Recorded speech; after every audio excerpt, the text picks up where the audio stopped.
This video is sponsored by Blinkist. Things are either devolving toward or evolving from nothingness. Leonard Cohen.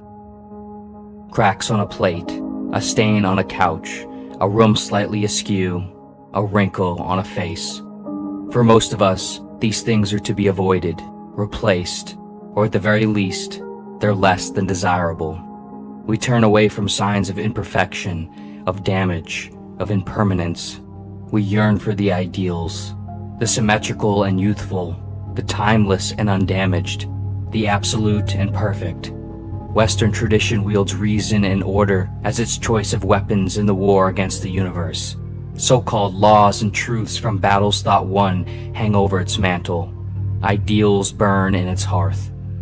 But this fire requires constant feeding, and it is always on the brink of burning out, collectively and individually. For many of us, it already has. The hope that anything may be discovered or obtained that will make the coldness of the universe go away has been lost. For others of us, perhaps we've been engulfed by the fire, burning ourselves up with relentless desire. For those looking to better deal with the hot and cold of existence, who might struggle with impossible goals of perfection, certainty, and permanence, one idea that is tremendously useful is the Japanese concept known as Wabisabi. In the 12th century, a Japanese Buddhist monk named Nonin created the first independent Zen Buddhist school in Japan. This formally introduced ideas and principles from Chan Buddhism to the Japanese world. Central to Buddhism is the idea that suffering is an inevitable part of existence. More specifically, suffering arises out of the tension between our desire and the nature of reality. We desire things like permanence, perfection, and certainty, but the universe, which we are inextricably a part of, is in constant flux, subject to a process of change, transience, and imperfection. As a result of Zen's introduction and development in Japan, over time, this transient and imperfect condition of reality would soon be uniquely viewed as an ally to meditate on and make peace with, rather than an enemy to contend against. By around the 15th century, two terms would come together to embody this view and become a central part of Japanese culture, aesthetics, and philosophy. Together, these terms are Wabisabi. Although there is no direct English translation, Wabisabi essentially describes the view or experiences where beauty and virtue are found in the impermanent, imperfect, and incomplete. From an aesthetic point of view, Wabisabi values what is visually incomplete, worn, damaged, unsymmetrical, or minimalistic. Artwork that is considered Wabisabi often emphasizes the process as opposed to the end result. And moreover, the end result is often maintained and used past the point in which it still appears fresh, new, or undamaged. Visual artist Richard Powell said, "Wabisabi nurtures all that is authentic by acknowledging three simple realities. Nothing lasts, nothing is finished, and nothing is perfect." For example, a popular style of Japanese pottery that follows the principles of Wabisabi is known as raku pottery.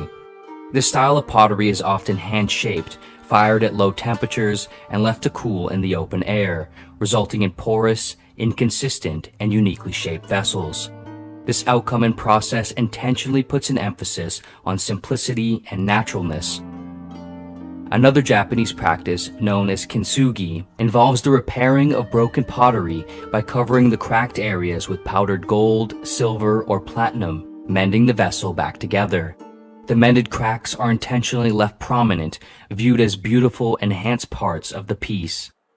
Through both raku and kintsugi practices, the imperfect and damaged aspects of the ceramic ware are seen as beautiful, positive portrayals of the natural experience of existence. From a more philosophical view, mirroring its aesthetics, Wabisabi values living simply, finding peace in the temporariness of all things, and embracing what is flawed and incomplete in nature, life, and oneself. Signs of these things and ways of living in harmony with them represent a more honest and useful idea of perfection, the perfection of imperfection. For example, around the 13th to 15th century, Japanese tea ceremonies were popularly used by the ruling class of shoguns as a way of displaying wealth, using extravagant ceramic ware to sip tea inside of lavishly ornamented rooms under a full moon. In 1488, however, Zen monk Murata Shuko would redefine the tea ceremony based on principles of Wabisabi. It would soon become customary for the tea ceremony to be conducted using simple ceramic ware produced by Japanese artisans, often using raku or kintsugi practices, and the tea would be sipped while sitting in minimalistic settings under partial moons or cloudy night skies. The Japanese tea ceremony would become a worship of the simple and imperfect. Although there are seemingly key attributes to things that we find beautiful, there are also ways of thinking and seeing things that create beauty. Beauty is not merely based on what things we are perceiving, but how we are perceiving things, a phenomenon contingent on the mind. If we wish to see more beauty in life, as life really is, it is thus up to us to do so. Wabisabi offers a lens through which we can more easily do this, a way to more frequently experience beauty in and derive peace from the true conditions of reality.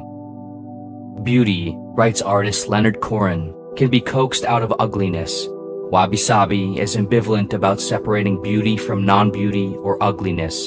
The beauty of Wabisabi is in one respect the condition of coming to terms with what you consider ugly. Wabisabi suggests that beauty is a dynamic event that occurs between you and something else. Beauty can spontaneously occur at any moment given the proper circumstances, context, or point of view.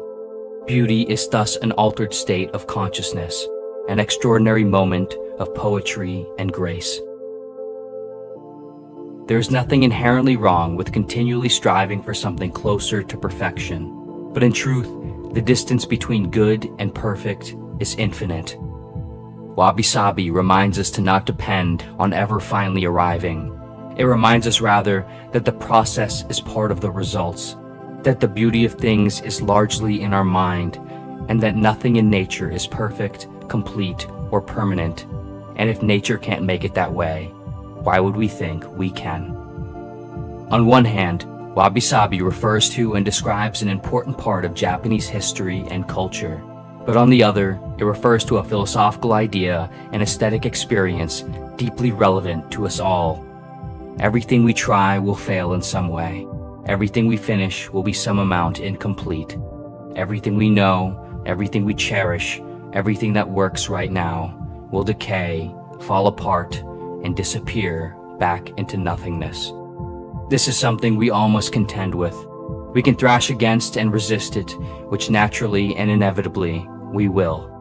But we can also try our best, whenever possible, to accept this reality, to find the beauty and virtue within it, in learning to embrace things as they are, not how we want them to be. In every crack on a plate, stain on a couch, wrinkle on a face, room slightly askew, we can see beauty, we can see truth, we can see the oneness of nature that connects all things. In the words of David Foster Wallace, if you're automatically sure that you know what reality is, and you are operating on your default setting, then you, like me, probably won't consider possibilities that aren't annoying and miserable. But if you really learn how to pay attention, then you will know there are other options. It will actually be within your power to experience situations as not only meaningful, but sacred, on fire with the same force that made the stars. Love, fellowship, the mystical oneness of all things deep down. Not that that mystical stuff is necessarily true.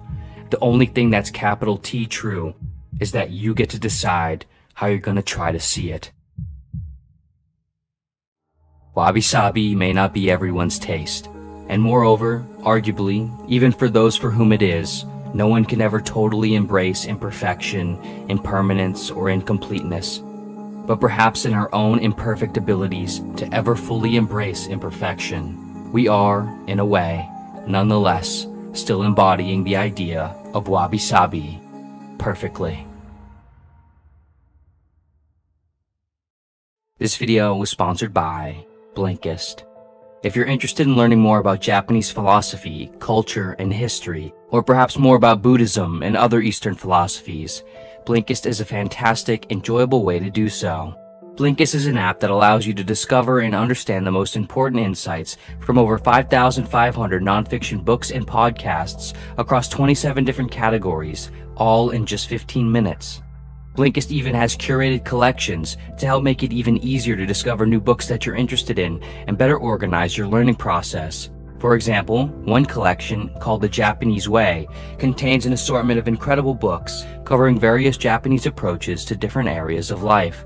One great title in particular within this collection is Ikigai by Hector Garcia and Francesc Moraes, which explores the Japanese concept of Ikigai, an approach toward happiness and longevity in life centered around purpose-driven activity, low stress, and diet and exercise. Blinkist helps break down and explain key insights from the book so you can better discover your own Ikigai, or reason for being. And now, with Blinkist Spaces, you can easily create a specific space where you can add, share, and recommend titles like this one with friends and family. Create a space around a specific group of friends with whom you share similar interests, or around a topic that you want everyone in your life to learn more about. Blinkist makes it easy to discover new books and authors, refresh yourself on books you've read, and accelerate your learning process in general. Click the link in the description or scan the QR code on the screen and you'll receive a 7-day free trial and 25% off an annual premium subscription.